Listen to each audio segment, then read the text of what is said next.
Un animateur qui n'a pas peur de se mouiller. Francis Gosselin. Il désamorce minutieusement n'importe quelle bombe qui tombe sur l'actualité. Avez-vous entendu dire hier, rumeur, il paraît que Joe Biden... Imaginez. Après toutes ces semaines. Fred Bastien, Bonjour. Il est 16h20. Yes. Tu es avec moi en studio. Oui. Que je t'ai informé de la démission de Joe Biden hier. C'est lui qui me l'a appris, puis c'était quand même assez Francis rapide. Gosselin, premier sur la nouvelle. Absolument. Malade. C'est le service de Scoop Gosselin Incorporé qui m'a appris Abonnez-vous, francisgosselin.ca. Biden officiellement. Mais est-ce que c'est toi qui me l'as appris ou ça faisait des semaines qu'on le savait un peu, dans le fond? À quelle heure je t'ai envoyé ça? J'essaie de trouver à quelle heure. C'était en après-midi hier. 15h16, donc c'était une heure plus tard. Là. C'est quand même incroyable. Ouais. Mais ce qui est incroyable, c'est qu'on l'a vu venir. Puis là, je sais, j'entends déjà les gens à la maison qui disent « Tellement facile à dire, Fred, que tu l'avais vu venir une fois que c'est déjà fait. » Mais, attention, tel un magicien, je vais dévoiler mes trucs. Le 28 juin dernier, j'ai écrit à une journaliste, puis là, j'ai donc la conversation et donc la preuve. J'ai écrit, là, je l'ai traduit en français, mais j'ai écrit « Over-under que les démocrates remplacent Biden avant la convention. » OK. Donc, c'est quoi les chances qu'il remplace Biden avant la convention? Ça, c'était donc le 28 juin. Si j'avais gagé... parié des bitcoins? Oh mon Dieu, j'aurais dû parce que là... Un bitcoin. On savait qu'on pouvait gager sur est-ce que Biden allait être remplacé ou non. Puis, il y a des sites maintenant, grâce aux crypto-monnaies, où c'est complètement dérégulé. Tu peux parier sur n'importe quoi, incluant ça, là, tu sais. Okay. Mais ce qui est intéressant, c'est que tu vois les marchés évoluer parce que c'est transparent selon les réelles statistiques. Puis les seules réelles statistiques, c'est l'intention des gens qui mettent plus ou moins d'argent. Donc, les marchés décisionnels, là, qu'on peut appeler. Tu n'as donc pas fait ça. J'aurais dû, peut-être. Mais est-ce que j'aurais réussi mon pari? Je ne sais pas. Parce que on le voyait venir, mais c'était pas encore certain comment ça allait se passer. Cependant, ceux qui suivent la politique depuis plusieurs années, tu sais, les cycles électoraux, là, c'est 4 ans aux États-Unis, là, des fois c'est surprenant, mais c'est pas la première fois qu'on a des coups de théâtre, là, tu sais. Puis de cette ampleur-là, j'écoutais un balado là, de New York Times ce matin qui disait que c'était du jamais vu. Là. Laisse-moi mettre mon petit chapeau d'aluminium 2 secondes et rentrer du côté des conspirationnistes pendant un instant. Non, écoutez, la politique, là, c'est du théâtre. Et les deux candidats présidentiels sont des cheerleaders. C'est pas eux qui prennent les décisions du parti, c'est juste eux qui sont les mieux placés pour livrer la plateforme que le parti a depuis des années. Fair. OK? Puis donc, c'est sûr qu'il y a des stratégies, puis là, rendu là, suite à la contre-performance incroyable de Biden, tu sais, j'étais pas très révolutionnaire le 28 juin parce que c'était le lendemain du débat présidentiel où c'était comme bon. Mais déjà, sur Internet, circulaient des rumeurs et c'est ça qui est intéressant, puis ça revient à des discussions qu'on a déjà eues ici. Les rumeurs qui sont non contrôlées sur Internet, bien sûr, on peut pas les croire, mais on est exposé à plein de trucs, incluant des sources de deuxième ordre, là, qui sont pas donc pas des vraies sources journalistiques, mais qui sont assez intéressantes pour avoir été anonymement postées sur Internet avec une certaine crédibilité. Donc, encore une fois, tu le prends pas pour du cash, mais ça peut commencer à informer, en tout cas, en sachant que il y a aussi des faussetés sur Internet, ça peut quand même commencer à informer une réflexion. J'ai un petit quiz, j'ai plein de quiz pour toi. Là. Apparemment, je suis animateur, fait qu'en fait, j'ai des questions. On va appeler ça des questions. Parfait. M. Biden a fait une contre-performance au débat. Oui. Là, c'était le drame. Là. Tu parles c'est un théâtre. Là. Bon, c'était un drame, puis on a parlé de ça là, comme c'était fou. On peut aller plus loin encore. Là, ça fait même des mois que les médias de gauche cachent l'incapacité de M. Biden à faire un discours. Je veux pas rentrer dans les conspis, je parle plus comme ça a monopolisé pendant 48-72 heures. On parlait quasiment que de ça. Dans les médias américains, là, ici, on a d'autres choses à jaser. Et sur Internet. Là, M. Trump, victime d'une tentative d'assassinat, c'est quand même majeur. Absolument. Puis là, c'est la victime, là, puis le poids dans les airs, puis l'espèce d'image. Là, exact. Un peu, une imagerie incroyable. Bon. Puis là, M. Biden, aujourd'hui, là, il a capturé quand même, là, depuis hier, là, il a capturé l'agenda. On est très tôt dans la campagne. Moi, je ne suis pas... Oui, mais ce que je veux dire, c'est qu'en termes, tu sais...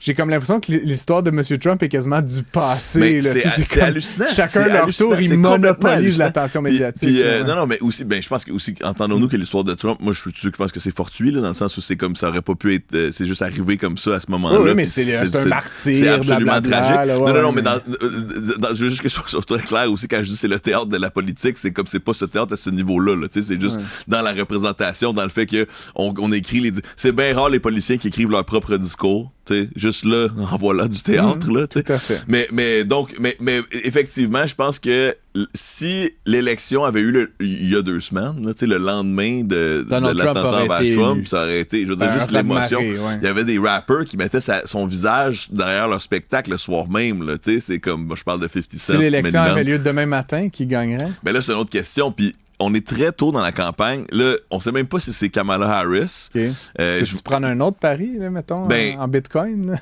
Ça serait... OK, regarde ça.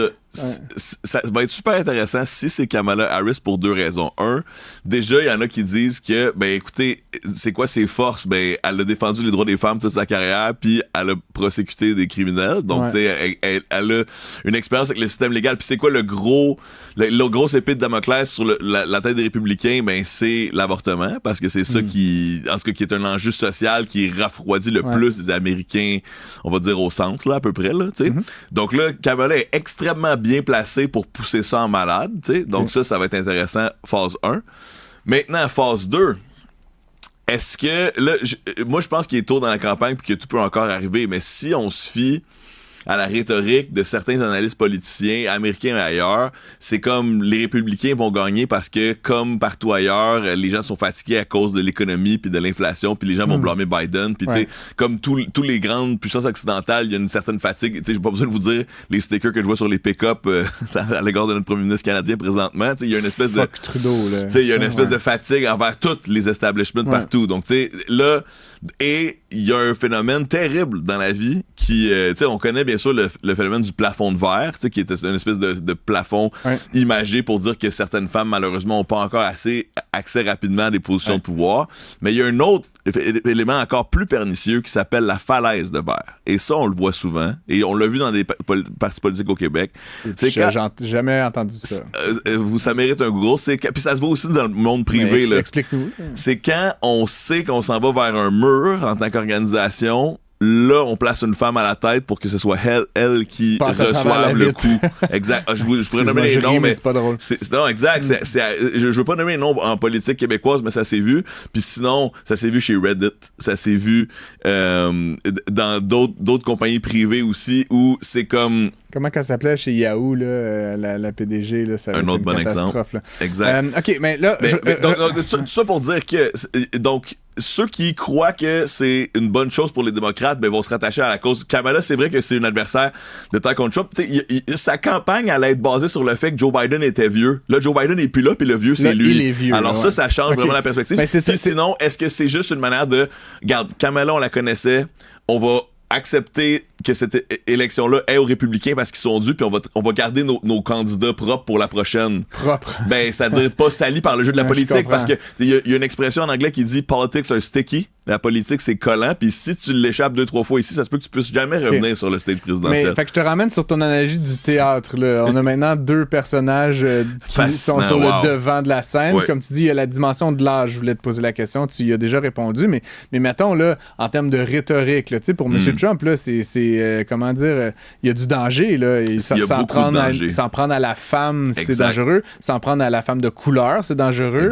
L'avortement, là, il n'y a plus rien qui peut dire qu'elle va pas. Tu sais, ce qu'il a dit au débat là, sur l'avortement, là, Kamala Harris, je veux dire, Biden était comme mais elle est capable d'articuler une pensée de A à Z là, sur la patente. Tu sais, fait que si la politique est un sport, OK, là, moi, je me dresse sur mon siège, je me dis, OK, on a une game.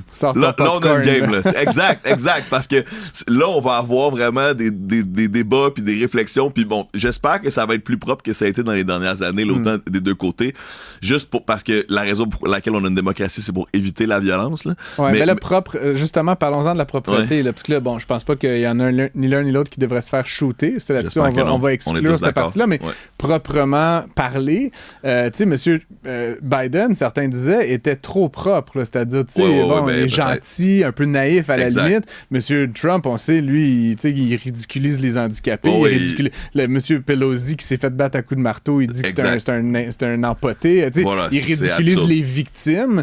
Est-ce que Mme Harris, elle est quand même capable de, sans recourir aux attaques personnelles, mais à un moment donné, dans la cour d'école, il y a quelqu'un... les dents, non, mais dans la cour d'école, à un moment donné, il y en a un qui replace le bully à sa place. Est-ce que c'est Kamala pas arrivé Harris? encore, tu sais. Est-ce qu'on va le voir? Je sais pas. Ça va être fascinant. Tu sais, il y avait eu le shut-up man de Biden, bon, qui était un petit moment de gloire, mais qui était quand même bien. Come on, man. Non, shut up. Will you shut up, man? Okay.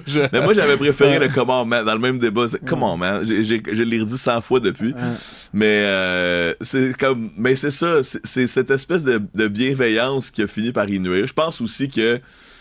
Tu sais, je pense qu'il y a 4 ans, là, il a gagné la nomination, pas parce que c'était le meilleur candidat, mais parce que c'était celui qui était le plus neutre, qui allait avoir le plus de chances de ne pas être Trump, donc de rallier le vote des démocrates. T'sais. Pas facile là, de mettre pour vrai, c'est pas facile de mettre les boomers démocrates dans le même groupe que les générations Z démocrates.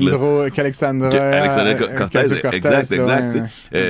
Pourtant, elle puis Bernie Sanders, ils se retrouvent là, sur pas mal d'affaires. Ils sont un peu aux deux extrêmes du spectre. Puis écoutez, Bernie Sanders, là, comme il a passé beaucoup de temps avec un de mes rappers préférés d'Atlanta, ben j'ai pas le choix d'aimer le gars. Là, c'est un gangster, Bernie. Là. Au moment où on se parle, il a toujours pas endossé Kamala Harris. Il fait partie des absents, alors que Cortez, elle l'a fait. Est-ce qu'Obama s'est fait parce que dans son message initial, c'était pas fait non plus? Non, j'ai fait la petite liste, là, j'en parlais dans mon édito. Obama, Monsieur Sanders, George Clooney, qui est pas... Non, mais tu sais, qui a fait quand même cette lettre un peu destructrice la semaine dernière là, dans le New York Times pour parler de Biden, là, genre « Please Joe, you go », là, tu sais, on aurait pu s'attendre à ce qu'il endosse, mais je pense que ça va se placer, là. À mon avis... Dans le New York Times, ça? Ben, il a fait un article, oui, dans le New York Times la semaine dernière. Je vais enlever mon chapeau d'aluminium, je vais pouvoir recommencer à lire le New York Times. Fred Bastien, je pense qu'on aurait pu parler de ça 1 heure de temps. Ça tombe bien, on a toute la semaine. On a toute la semaine. Tu pars pour Paris bientôt. Bientôt, mais je devrais être encore en personne demain. Les Jeux olympiques débutent à la fin de cette semaine. Ouais, je sais pas trop. Bien. Moi, je suis là pour le water polo. Les ouvertures, fermetures, aucune idée. Moi, je suis là pour voir le meilleur sport au monde, le water polo. Je sais pas si je suis heureux ou découragé. Fred Bastien, merci d'avoir été avec nous. Allez les Bleus. À bientôt.